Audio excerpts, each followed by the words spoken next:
السلام علیکم ورحمۃ اللہ وبرکاتہ۔ الحمد للہ علی احسانہ والشکر لہ علی توفیقہ وامتنانہ والصلاة والسلام علی رسولہ اما بعد۔ سامعین کرام، کامیابی کے 20 اصول آج آپ حضرات کی خدمت میں 5واں اصول اور ضابطہ لے کر کے حاضر ہوا ہوں۔ دوستو، آج ہم میں سے بہت سارے لوگ اپنی زندگی میں کچھ کرنا چاہتے ہیں۔ بہت سارے لوگ کوئی کاروبار شروع کرنا چاہتے ہیں، لیکن حقیقت یہ ہے کہ ان میں سے کامیاب ہونے والوں کی تعداد صرف اور صرف 10% ہوتی ہے۔ کیا آپ جانتے ہیں کہ اس کی وجہ کیا ہے؟ اس کی وجہ یہ ہے کہ لوگوں نے یا جو لوگ ناکام ہوتے ہیں وہ اچھا فعل اور اچھا گمان نہیں رکھتے ہیں۔ کاروبار شروع کرتے ہیں لیکن پازیٹو پہلو ان کے اندر کم پایا جاتا ہے، یا اسی طرح سے اچھا گمان، حسن فعل کی ان کے اندر کمی ہوتی ہے۔ امریکہ کی ایک ٹیم نے اس سلسلے میں ریسرچ کیا کہ جو لوگ حسن فعل کے ساتھ، اچھے گمان کے ساتھ کسی کام کو شروع کرتے ہیں یا حسن فعل کے ساتھ زندگی گزارتے ہیں تو وہ ان لوگوں کے مقابل میں زیادہ کامیاب ہوتے ہیں جو لوگ حسن فعل نہیں رکھتے ہیں یا جن کا اپنے کاروبار کے تعلق سے اچھا گمان نہیں ہوتا ہے۔ کہا جو شخص بڑھاپے سے ڈرتا ہے، عام طور پر بڑھاپے کے نشانات اس کے اوپر جلد ہی ظاہر ہونے لگتے ہیں۔ اس لیے دوستو، کوئی بھی کاروبار شروع کریں، آپ اس کے بارے میں حسن فعل رکھیں، اچھا گمان رکھیں، اور جو شخص اچھا گمان رکھتا ہے وہ ہر چیز کو پازیٹو انداز میں، مثبت انداز سے سوچتا ہے اور اس کو اس کی فکر مثبت ہوا کرتی ہے، اور یہی وجہ ہے کہ وہ کامیاب اور کامران ہوتا ہے۔ مثال کے طور پر اگر آپ کوئی کاروبار شروع کرتے ہیں اور اس کاروبار کرنے میں کوئی آپ کو پریشانی آتی ہے، کوئی بلا سے آپ دوچار ہوتے ہیں، تو آپ اس پر اللہ کی حمد و ثنا بیان کریں، کیونکہ ایک مسلمان ہر حال میں، چاہے خوشحالی ہو چاہے تندرستی ہو، ہر حال میں اللہ رب العالمین کی حمد و ثنا بیان کرتا ہے۔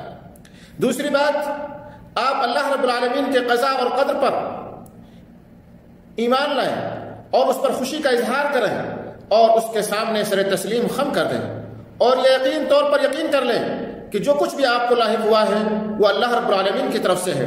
اور پیارے حبیب محمد رسول اللہ صلی اللہ علیہ وسلم کا فرمان ہے، فمن رضی فلہ الرضا، کہ جو شخص تقدیر پر راضی ہوگا اسی کے لیے رضا ہے، خوشنودی ہے، اور جو ناراض ہوگا اس کے لیے ناراضگی ہے۔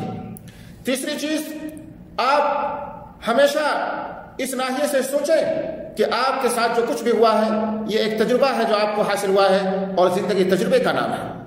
چوتھی چیز، انسان غلطیوں ہی سے سیکھتا ہے۔ عیب یہ نہیں ہے کہ آپ غلطی کریں، عیب یہ ہے کہ آپ غلطی کے اندر مستمر رہیں۔ پانچویں چیز، جو آپ کے ساتھ ہوا ہے اس کو آپ اپنے اعمال کو درست کرنے کا ایک چانس سمجھیں، اور یہ سمجھیں کہ اس کے ذریعے سے ہمیں یہ سبق ملا ہے کہ ہم اپنے مسار کو، اپنے طریقے کو، اپنے کاروبار کو درست سمت میں لے کر کے جائیں۔ چھٹی چیز، آپ اللہ تعالیٰ کی حمد و ثنا بیان کریں کہ جو مصیبت ہمارے اوپر آئی ہے، اللہ کا شکر ہے کہ یہ کوئی بہت بڑی مصیبت نہیں ہے، اس سے بڑی بھی مصیبت آ سکتی تھی لیکن اللہ تعالیٰ نے ہمیں اس سے بچا لیا۔ مثال کے طور پر اگر آپ کے مال کے بارے میں آپ کو کوئی مصیبت سے دوچار ہوتے ہیں تو آپ اللہ کی حمد بیان کریں کہ یہ مصیبت آپ کی جان پر نہیں آئی، آپ کے بیوی بچوں پر نہیں آئی۔ اسی طرح سے ساتویں چیز یہ ہے کہ بندے کو جو بھی لاحق ہو، جو بھی پریشانیاں آئے، اس کو یہ سوچنا چاہیے کہ اس کے ذریعے سے اس کے گناہ معاف ہوتے ہیں، اور اس نے جو واجبات کے اندر کوتاہیاں کی ہیں اللہ رب العالمین اس مصیبت کے ذریعے سے ان کو ختم کر دیتا ہے۔ اللہ تعالیٰ فرماتا ہے، وَمَا أَصَابَكُم مِّن مُّصِيبَةٍ فَبِمَا كَسَبَتْ أَيْدِيكُمْ وَيَعْفُو عَن كَثِيرٌ، جو بھی مصیبت تمہیں لاحق ہوتی ہے وہ تمہارے کرتوت کا نتیجہ ہوتا ہے، اور اللہ تعالیٰ بہت سارے گناہوں کو معاف کر دیتا ہے۔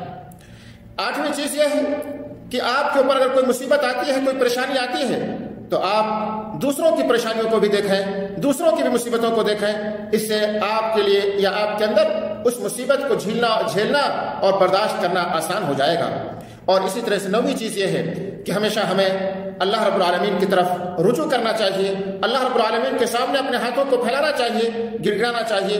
پیارے حبیب محمد رسول اللہ صلی اللہ علیہ وسلم ارشاد فرماتے ہیں کہ کسی بھی مسلمان کو کوئی مصیبت لاحق ہوتی ہے اور اس کے بعد وہ کہتا ہے انا للہ و انا الیہ راجعون، اللہم اجرنی فی مصیبتی واخلف لی خیرا منها الا اخلف اللہ له خیرا منها، کہ اگر یہ دعا کوئی شخص پڑھتا ہے تو اللہ رب العالمین اس کو اس سے بہتر بدلہ دیتا ہے۔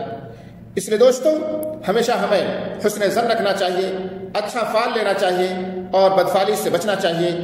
اگر ہم زندگی میں کامیابی چاہتے ہیں، ہم ترقی کے مناظر طے کرنا چاہتے ہیں، تو ہمیشہ ہمیں اللہ رب العالمین کی حمد و ثنا بیان کرنی چاہیے، اللہ کی حمد بیان کرنا چاہیے، اور جو کچھ بھی ہمیں لاحق ہو اس پر رضامندی کا اظہار کرنا چاہیے۔ اللہ تعالیٰ سے دعا ہے کہ اللہ تعالیٰ ہمیں اور آپ کو توفیق عطا فرمائے۔ آمین۔ وآخر دعوانا ان الحمد للہ رب العالمین۔